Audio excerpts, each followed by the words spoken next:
भारत माता की, भारत माता की, वंदे वंदे। लड़ेंगे लड़ेंगे। जिन लोगों ने कर दिखाया है, पंजाब की धरती से हमारे पास जो आए हैं, कॉन्ट्रैक्चुअल कर्मचारी का प्रोग्राम है। पंजाब की गवर्नमेंट में जितने भी कॉन्ट्रैक्ट के कर्मचारी थे उनको रेगुलराइज कर दिया है। भगवत मान जी के लिए एक जबरदस्त तालियां। मैं उनसे गुजारिश करूंगा, आदरणीय भगवंत मान जी, हम सबको, आम आदमी पार्टी के सभी सोल्जर्स को आप मोटिवेट करें। बहुत बहुत धन्यवाद। मंच पर आसीन नेशनल कन्वीनर आम आदमी पार्टी, जिन्होंने देश की राजनीति को बदलने के लिए पहला कदम आम आदमी पार्टी को बनाने के लिए उठाया, काफिला बढ़ता गया। आज उनका नाम दुनिया के बड़े बड़े नेताओं के बीच लिया जाता है। श्री अरविंद केजरीवाल जी मंच पर आम आदमी पार्टी के गुजरात के सभी पदाधिकारीगण, सभी ओहदेदार,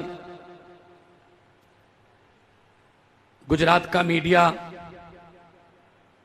इलेक्ट्रॉनिक, प्रिंट और सोशल मीडिया, जितने मंच को आप रिप्रेजेंट करते हो, और आम आदमी पार्टी की रीढ़ की हड्डी मेरे सामने बैठे हुए सभी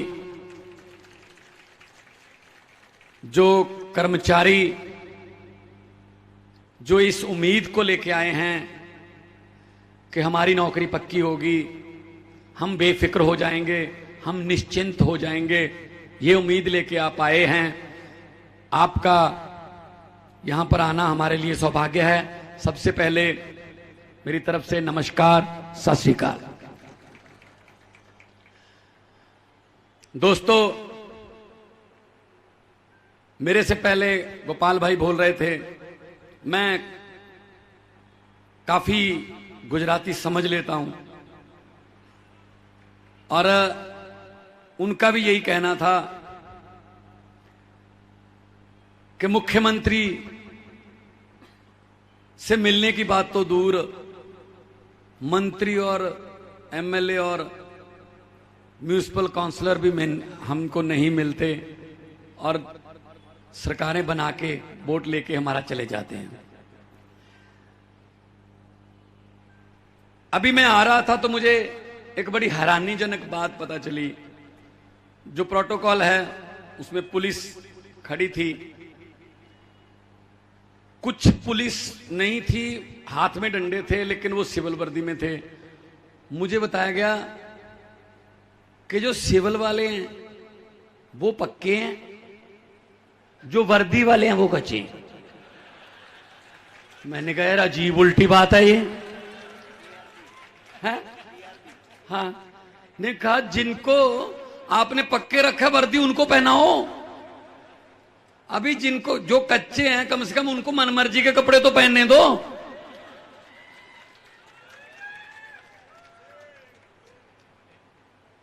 यही बीमारी पंजाब में भी थी, वही यहां गुजरात में है। ठेकेदार नेताओं के बहुत करीब होते हैं जो आउटसोर्सिंग करते हैं, और उसके बाद कॉन्ट्रैक्ट साइन करवाते हैं। कागजों में वेतन 20,000 है, मिलता 5,000 है। यही बात है ना? ये पंजाब में भी था, ये पंजाब में भी था। हम 36,000 पंजाब में कच्चे मुलाजिम हैं, हम धीरे धीरे आउटसोर्सिंग बंद कर रहे हैं। टीचर डे वाले दिन 5 सितंबर को हमने 8400 से ज्यादा कच्चे टीचरों को सरकारी नौकरी पक्की दी हमने। अगर हमारा टीचर, जिसको नेशन बिल्डर बोलते हैं, कौम का निर्माता बोलते हैं, अगर वो ही निश्चिंत नहीं है, उसको अपने फ्यूचर की चिंता है, वो हमारे बच्चों का फ्यूचर क्या बनाएगा जी।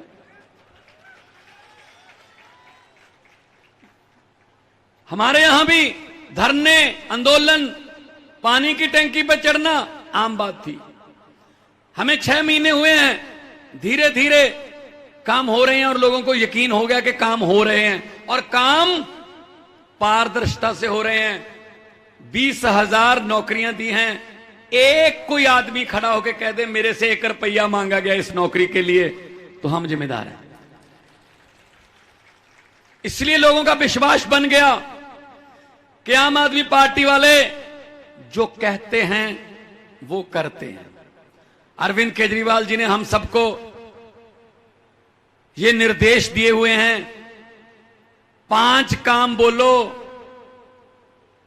और 6 कर दो तो लोग शाबाशी देंगे। 5 बोलकर 6 कर दिए।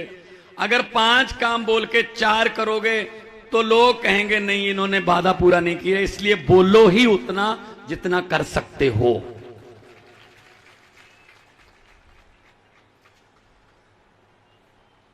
आपको रखा हुआ ठेके पर, आपको रखा हुआ कॉन्ट्रैक्ट पर, आपका कॉन्ट्रैक्ट जो है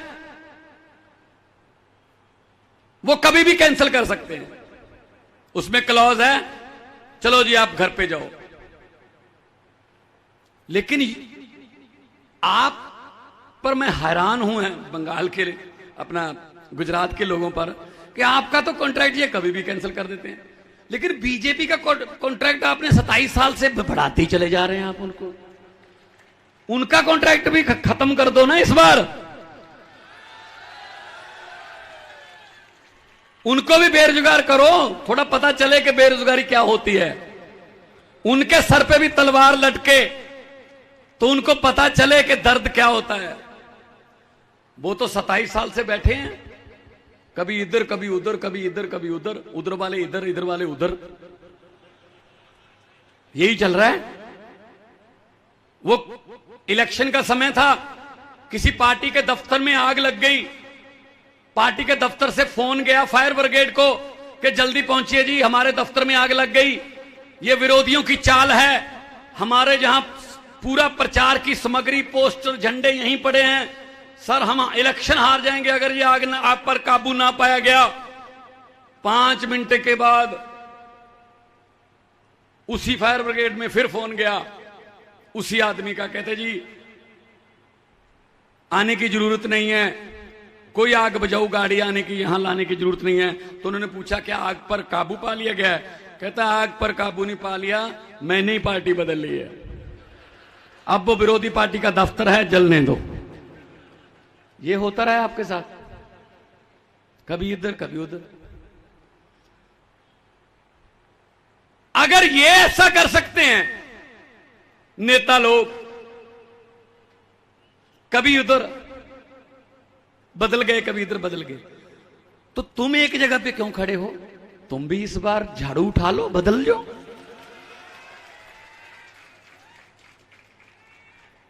मैं तो ये कहता हूं, मैंने ये पार्लियामेंट में बोला था कि जो ओथ है, जो मंत्री बनते समय, मुख्यमंत्री बनते समय, प्रधानमंत्री बनते समय जो शपथ ली जाती है, अंग्रेजों ने लिखी हुई है, उसको भी बदलना चाहिए। उसमें क्या कहते हैं? मैं भगवान की, ईश्वर की शपथ लेता हूं, मैं फलां फलां मंत्रालय संभालने जा रहा हूं, मैं सभी भेद गुप्त रखूंगा। अरे व्हाट्सएप के जमाने में गुप्त क्यों रखोगे भाई? ये ओथ होनी चाहिए, मैं तो सब कुछ बताऊंगा, पब्लिक के सामने लाऊंगा, पारदर्शिता से काम करूंगा। उसी गुप्त भेद में तो सब कुछ है। तो आम आदमी पार्टी पारदर्शिता की पार्टी है। जब भी टीवी पर आधे आधे घंटे के आम आदमी पार्टी के खिलाफ डिबेट चलती हो ना, जिसमें आम आदमी पार्टी को गालियां दी जा रही हो, ये ऐसे हैं, ये ऐसे हैं, ये फलां हैं, धिमका हैं, तो समझ लो देश के किसी ना किसी हिस्से में हम जीत रहे हैं।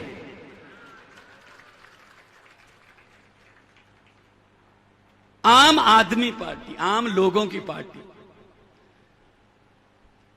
आप लोगों के जो कॉन्ट्रैक्ट साइन किए गए हैं, तलवार लटकाई हुई आपकी नौकरी पर, जब भी निकाल दें, कोई पता नहीं कब निकाल दें, कोई उसमें आपको सुविधाएं नहीं मिलती, तो फिर 75वें आजादी दिवस पर हम लाल किला से कैसे बोलने की हिम्मत कर सकते हैं कि देश को हम ये बना देंगे, वो बना देंगे, जब हमारे युवाओं को और हमारे जो कर्मचारी हैं उन्हीं को अभी पक्का नहीं कर पाए अभी तक।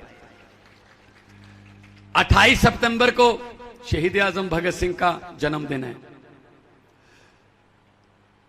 भगत सिंह जी को इस बात की कतई चिंता नहीं थी कि आजादी कैसे आएगी।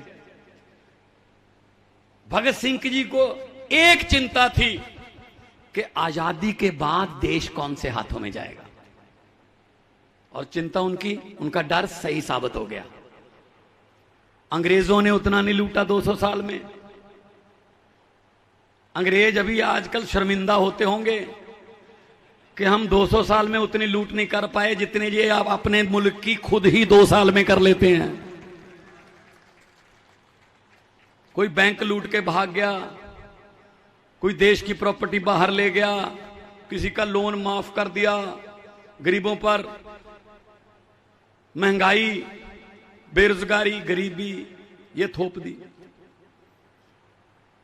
तो ये तो आजादी भगत सिंह के सपनों की आजादी नहीं है।